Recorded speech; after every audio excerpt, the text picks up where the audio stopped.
I had a question about the crystal power, and this happened several years ago.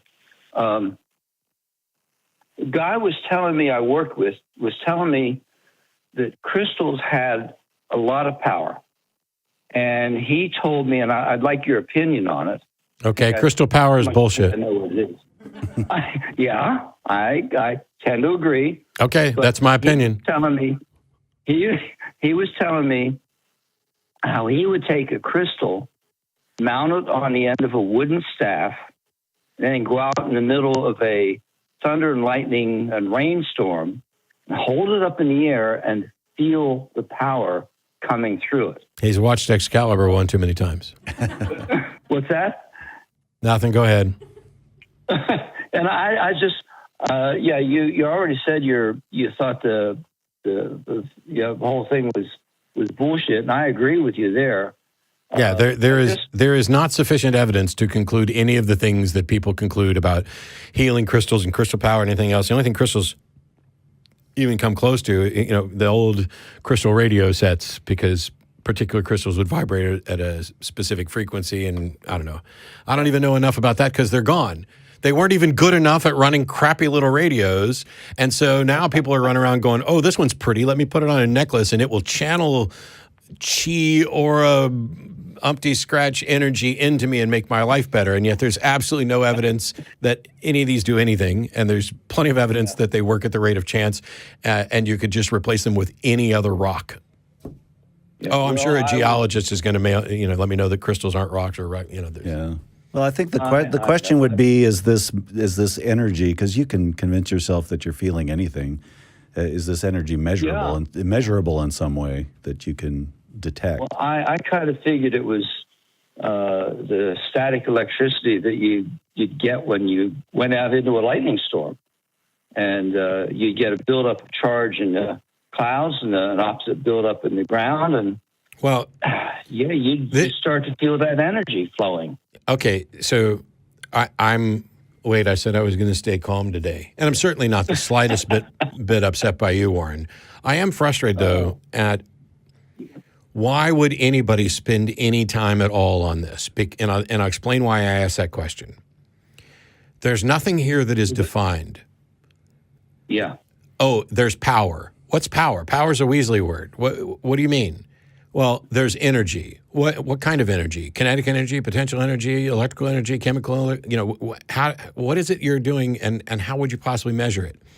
And the reality is, well, this person felt the energy, and I don't know what that means. I didn't say anything at the time. I don't know what that means. And not only know either, not only that, but if there's no way for me to test what happened in the past, and until this person's willing to put together a test protocol and come out and stand out in a lightning storm, I have no interest in even spending time on it. There are real big issues here. I just feel he's lucky he didn't electrocute himself.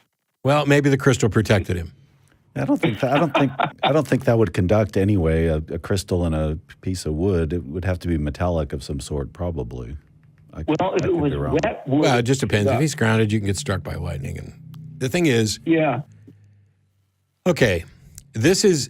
I know somebody's going to email and complain about this. Don't, because I'm not going to respond. But here's the thing. Here's the thing. Yeah. There are certain claims that we should spend no more time on until they present something new. And the James Randi Educational Foundation that ran the $1 Million Challenge 4 years, or the prize, $1 million to anybody who could demonstrate any paranormal or supernatural ability or event or blah, blah, blah. They changed the nature of what you have to go through to apply. Because if there was any truth to this crystal crap, there would be scientific papers on it. There would be peer review study. There'd be a Nobel Prize or a Templeton Foundation Prize or some prize from some foundation that says, and that doesn't happen. And so what happens largely is people will say, well, that doesn't mean it's not true, so we should keep exploring it. You are free to explore crystals to your heart's content. But should the government be spending money to investigate crystal power Absolutely not. Not when there are real issues to solve and there's no demonstration that there's any there. And as long as that's the case, I think anybody else who's spending time on it is at least being inefficient and at worst being grossly immoral, because we have limited time, money, and resources. And if you're spending it searching for the next crystal to throw around your neck so that you might attract, I don't know, the love of your life or money or whatever it is you're doing, as far as I can tell, you've wasted your time. Not you. I agree. But well, and also my question would be, why is he standing out in a thunderstorm with a crystal attached to a piece of wood? What to what end? Because that's where he could feel the power. So it was just to feel something, but supposedly by the power of Grayskull. But he wasn't powering something else or using that power to do something else. He was just there to kind of feel it. And as long as it's still a feeling, I mean, there's plenty of things we do just for the feeling. So if you want to go out and stand out in a rainstorm because you like the feeling, cool. Sure. Okay. All right. One more thing in reference to I heard a little bit of the exchange right before the broadcast. The guy was talking about absolute morality. Wow, you aren't supposed to hear that. Yeah, I did. The people on hold. Anyway, I had the computer on. I heard the exchange, and that's all right. It's nothing. Did you have a question about it? I got into an argument one time because I said that everything. Well, at the time, I used the term situational ethics. Yeah, that's sort of like morality. I think you used the term. I'm a situational ethicist. Situational ethics is different from moral relativism. Right. Situational ethics just means that in different situations, different actions will be moral or immoral. And this guy was trying to claim that everything was absolute.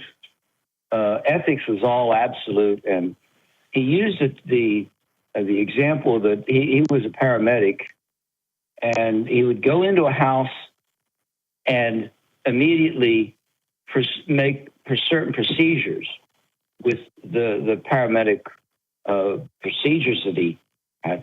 And I didn't get the opportunity to pursue it any further. But my question would be, what would happen if he would just go into a house without that preconceived idea that there's a medical emergency there? Well, would he still go in and do the same procedures? No, he wouldn't. He would go in and, Well, his claim about absolutes is wrong and easily refuted, and everybody's aware of it. And it's really simple. Is it morally permissible for me to take a blade and slice your throat open? Well, it depends on the situation. If I'm giving you an emergency tracheotomy and it's medically necessary, then it's the most moral thing I can do. And if I'm trying to do it to get you to shut up in the middle of an argument, then it's probably the least moral thing, or one of the most immoral things I could do. It becomes obvious to everybody instantly when you ask questions like that, oh yes, the facts about the situation matter. And this is what I didn't get to, because the guy was very animated, very adamant, very angry about it. And I just said, okay, fine. I just left it go. So anyway, well, thank you for your time. All right. Thanks, Warren.